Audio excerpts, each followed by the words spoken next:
Gente, olha só, eu vou passar o microfone para vocês, mas tem mais um, é porque eu não sei colocar na Ilva, eu esqueci de chamar o Arthur, ele vai vir colocar. Quebrei o clima, né?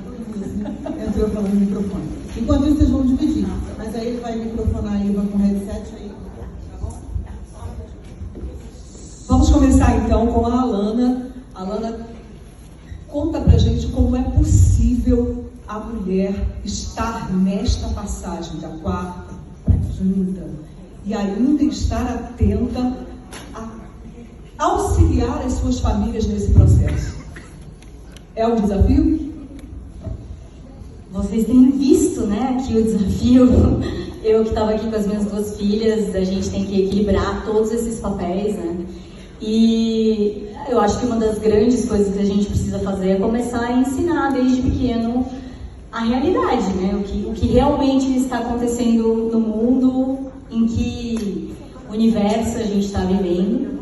Por exemplo, as minhas filhas, quando elas estão brigando, que elas estão com raiva uma da outra e tal, eu olho para elas e digo assim: quem tá ganhando quando vocês duas estão brigando? Aí elas falam: a Matrix.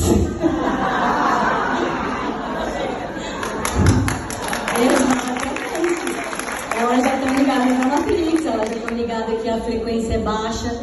Aí a gente foi fazer a escala do Hawkins, né, que todo mundo fala aqui.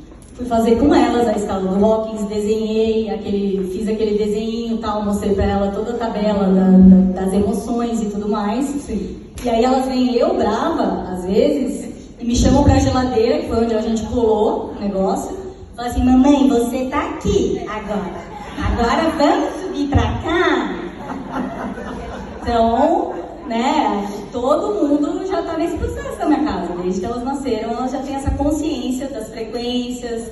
Por exemplo, agora elas estão bravas comigo também, porque eu tô trabalhando, eu tô falando com todo mundo, e elas querem atenção e tal. Então eu falei: tá, pra onde que a gente tem que ir agora? Eles falam: pro amor. Eles sabem tudo, exatamente. Então, são consciências, né, que a gente pode incutir ali já na criança, desde pequenas, de uma maneira que elas conseguem compreender, sabe? Porque eu acho que as crianças não são retardadas, a gente trata a criança como retardada, né? Tipo assim, não sabe de nada e tal.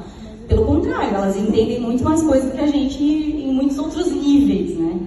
Então eu acho que tem uma linguagem para falar com os nossos filhos desde pequeno, que ele pode compreender tudo o que está acontecendo de uma maneira que não seja agressiva e nem negativa, né? De uma maneira que empodere essa criança e que faça com que ela tenha vontade de estar viva para transformar, né? Ela veio para ser o novo, ela veio para brilhar, ela veio para criar a nova terra.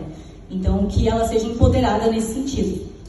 Paula, essas crianças, elas já estão nascendo preparadas para fazer essa virada, né? Mas precisa dar condução. E aí entra o papel da mulher nisso tudo. Sim. Eu acho que todo mundo tem uma criança na família, né? Seja o sobrinho, o filho, o neto, todo mundo que está aqui tem crianças envolvidas, né, nesse processo. E realmente eles são diferentes. Então, isso que a Alana acabou de falar, que eles não são retardados, é porque antigamente tinha uma coisa assim: isso não é conversa de criança. Eu, pelo menos, fui criada assim: ficar quieta que isso não é conversa de adulto, sai. E eu nunca saía, eu sempre ficava para debater os assuntos. Então eu me senti como que era estar nesse lugar disso, né, conversa para você. E o nosso papel como mulher é entender que tudo que você explicar para a criança, ela vai compreender.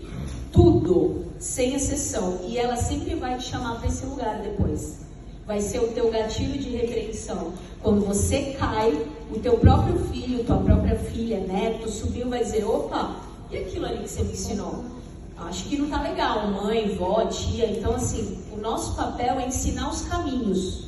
E eles nunca vão sair do caminho. Eles podem até desviar em algum momento da vida deles, mas eles sempre vão ter aquela sementinha que a gente plantou em algum momento na vida deles, e eles vão voltar pro caminho certo, né? Porque tem que ficar muito claro que a mulher, ela tem que trazer essa harmonia para dentro da casa e mostrar que sim, existe o caminho certo e o caminho errado. A gente está num mundo de dualidade ainda, então a gente tem que ensinar que existe o bem e o mal. O mal não é relativo, tá? Se tem uma coisa que o mal, ele tenta implantar na mente humana, o mal você pode chamar de Matrix, do que você quiser, mas existe essa força contrária, é essa relativização. Não, isso aqui é relativo, não é. É sim, sim, não. O certo é o certo, o errado é o errado. Se tu quiser fazer o errado, a consequência é essa. Se tu fizer o certo, a consequência vai ser essa. Então, o nosso papel é chamar as nossas crianças para esse lugar. Agora, a mulher também tem um grande desafio, né? Essa nova era aí e trazer as famílias para o processo. Os homens. Homens, levantem as mãos aí, vocês que estão na plateia. Oh! Cadê vocês? Parabéns, porque realmente é impressionante saber que vocês estão aqui acompanhando esse processo. O número é sempre muito menor. Tem que trazer mais. E aí, Ana, como despertadora, porta-voz dos despertadores, como a gente faz para trazer mais homens para esse processo? Eu acho que eu tive 2 homens, né, na minha casa, e o principal que eu acho que é o que a Paula e a Helena falaram, é que nós podemos orientar nossos filhos, eles seguem exemplos e características principais até os 7 anos, depois a outra fase até os 14, depois aos 21. Os meus já têm um de 40, eles já não fazem mais assim a pergunta de querer saber mais ou menos como eu penso, muitas vezes não pensam como eu, né? E nós sabemos que mesmo tendo 2 filhos iguais, né, que foram orientados da mesma maneira pelo